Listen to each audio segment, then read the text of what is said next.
Hello everyone and greetings of the day. I am Ms. Sarika Joshi, Assistant Professor at AISSMS College of Hotel Management and Catering Technology. In my today's video session, I shall take you through different forms and meaning of non-verbal communication. In my last session, we have gone through different forms of verbal communication. Dear students, you must have heard about this very common proverb: actions speak louder than words. It means that the things you say and the things you don't say, or the things you do and the things you don't, always sending a loud message to those around you. What kind of a message are you sending? Is it a true reflection of who you are?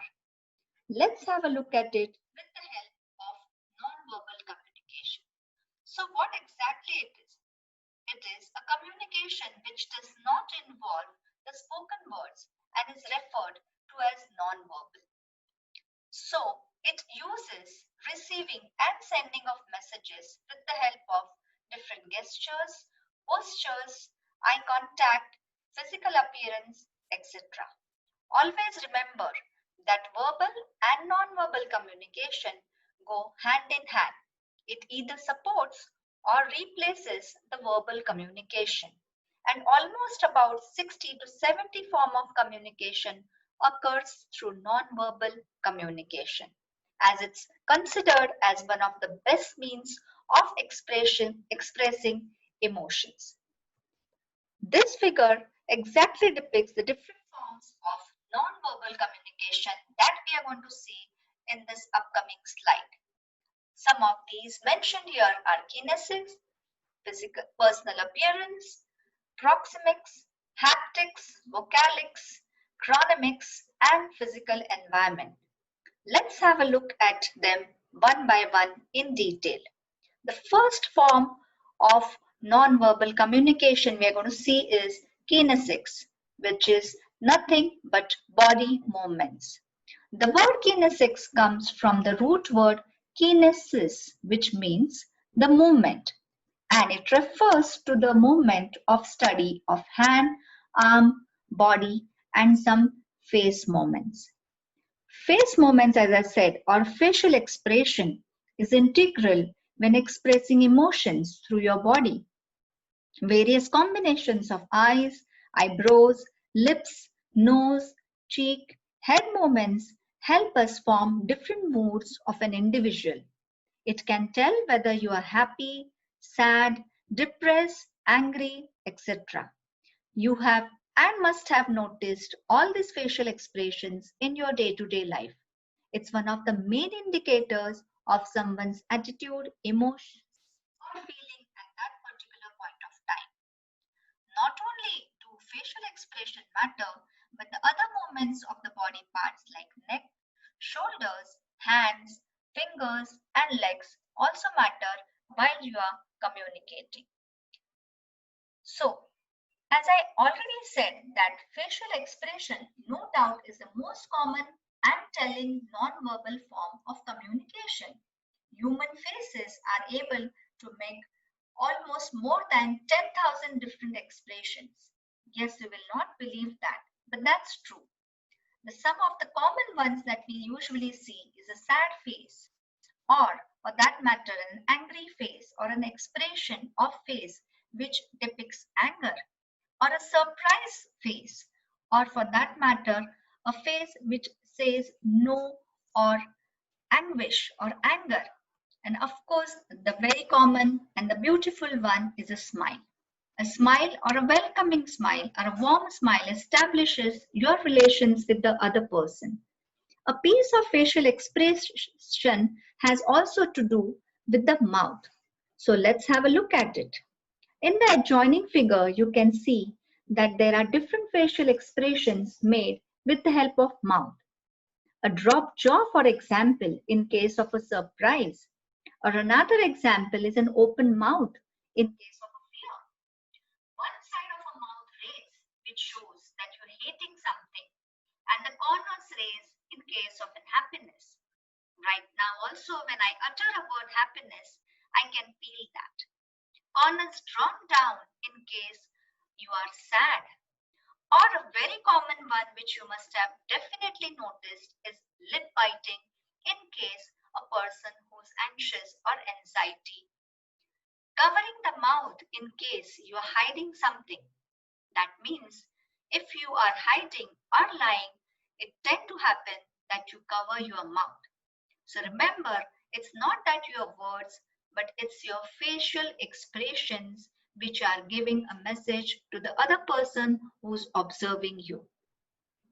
Next is eyebrows and eyes, which becomes a form of your facial expression.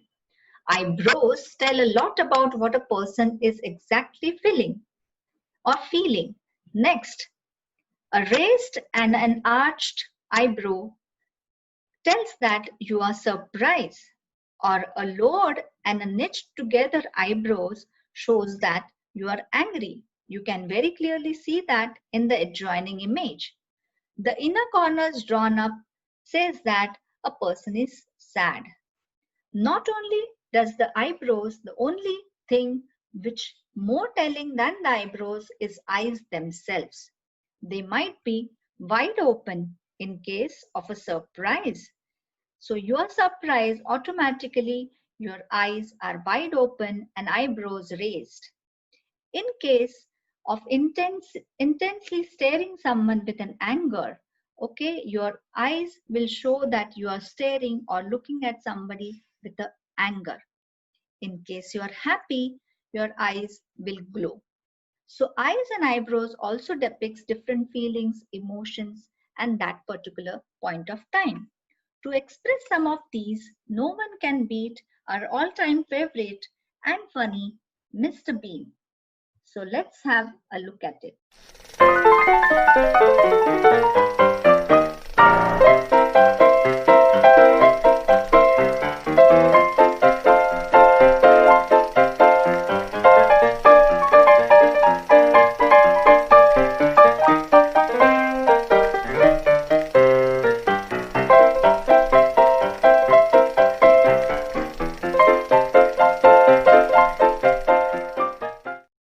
Funny, wasn't that?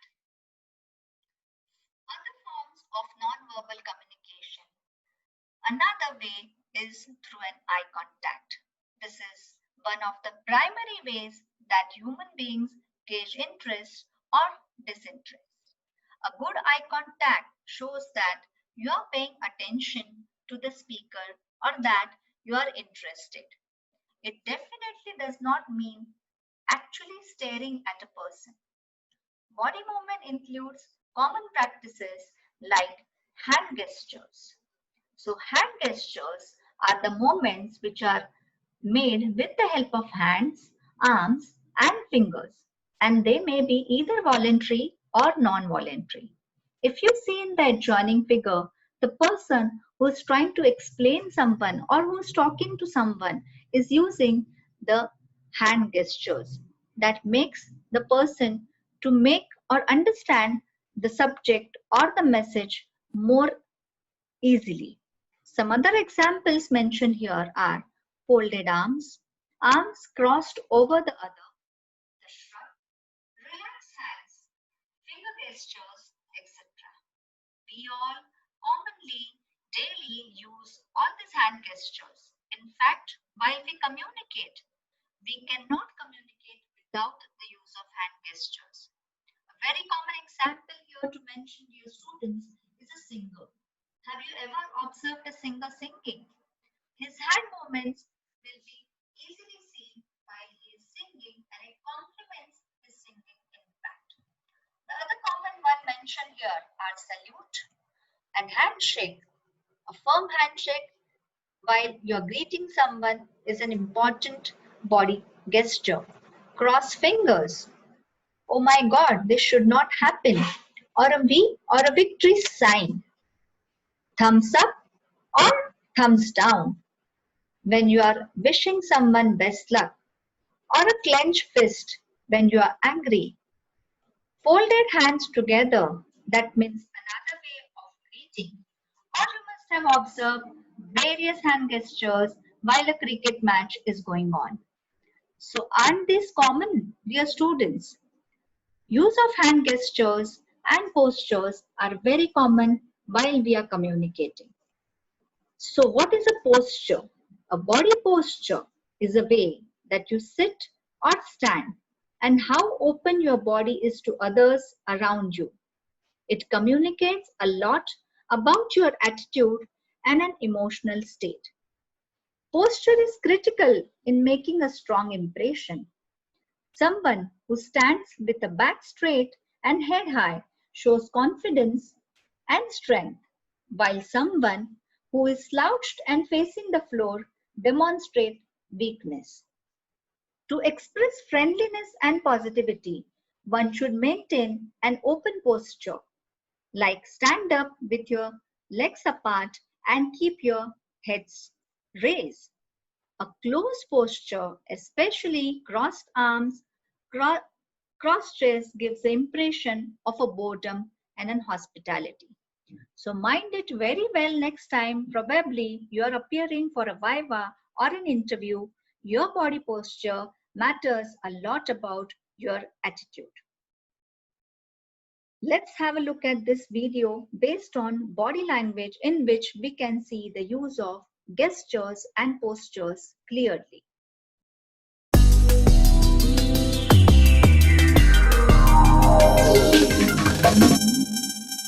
Welcome to Mind Tools video learning series.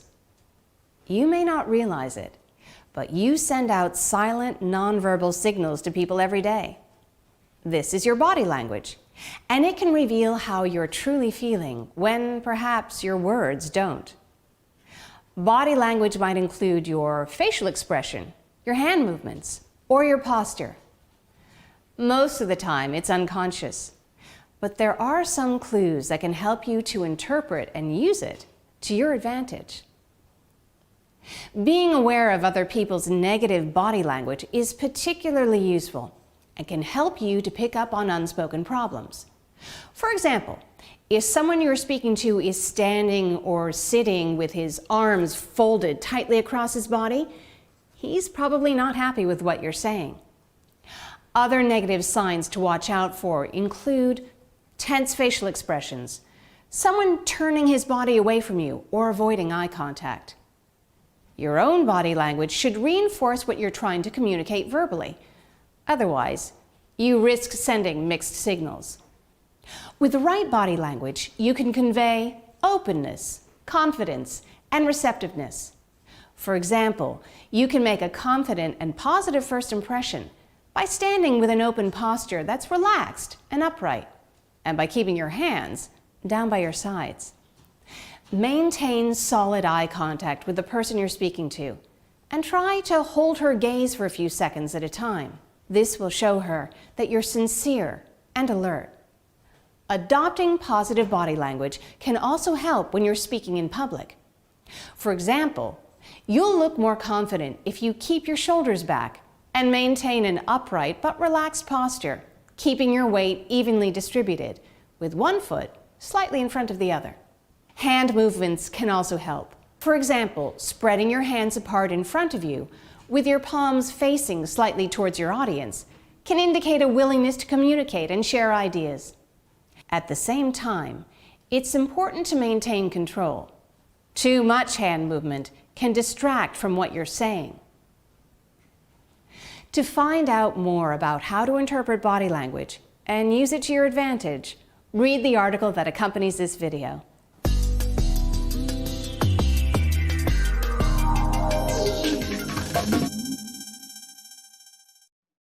Another form of nonverbal communication, as mentioned in the slide, is proxemics, which is nothing but the use of space during communication. This is the measure of physical distance between the people when they communicate. The standard amount of personal space expected by someone varies depending on the setting, that means in whichever context the communication is happening, and is somewhat culture specific too. For example, in this adjoining image, you can see that the facilitator is delivering a lecture and the listeners, who is a pool of people, are sitting having a specific distance and maintaining it. This distance or this space definitely differs from one context to another. Let's see that in detail with the help of this diagram. In this diagram, you will see four different kinds of distance or a space maintained during communication. The first one is the intimate distance, which is maintained while you are embracing someone, touching, or whispering with someone. As you can see, the distance is too small, almost about 6 to 18 inches only. That means you are pretty very close to that person. The second mention here is a personal distance for interactions among good friends or your family members. The distance mentioned here is anything between 1.5 to 4 feet. The third one is a social distance for interactions among acquaintances, which is nothing but between 4 feet to 12 feet. So if you see the second and third example, you will see that as the relations move from informal to formal, the distance also increases from lesser to the larger. The last one to mention here is a public distance, which is used while public speaking. This distance can be anything between 12 to 25 feet. So dear students, you must have observed this kind of spacing or this kind of distance which automatically occurs depending on the formal or informal meet. The next to discuss here is haptics or a use of touch during communication. Many interactions begin with an exchange of physical touch. Like the one in this image you can see is a handshake. A very common one is a hug while you are meeting your friend or holding hands in case of a relationship. Backslapping or giving a high five to your friend. Brushing up against someone or patting someone to tell him or her that you have done a very good job have all meanings attached to it. So physical touch definitely does play a very important role in case of a communication. Let us have a look at the next one, which is the use of time in communication. It's called as chronemics. Time can be used as a communication tool. You must wonder how. It is by way of following the punctuality or by expecting around waiting and the response time or any other general principle of a time management. Let me explain you this with the help of an example. Suppose you are awaiting for a speech to be delivered by a person. You expect the speaker to come on time. This shows punctuality, and by that you form some kind of an impression about that person or personality. The second thing that you expect as a listener is that the speaker should finish the speech or the delivery or the presentation in the given period of time.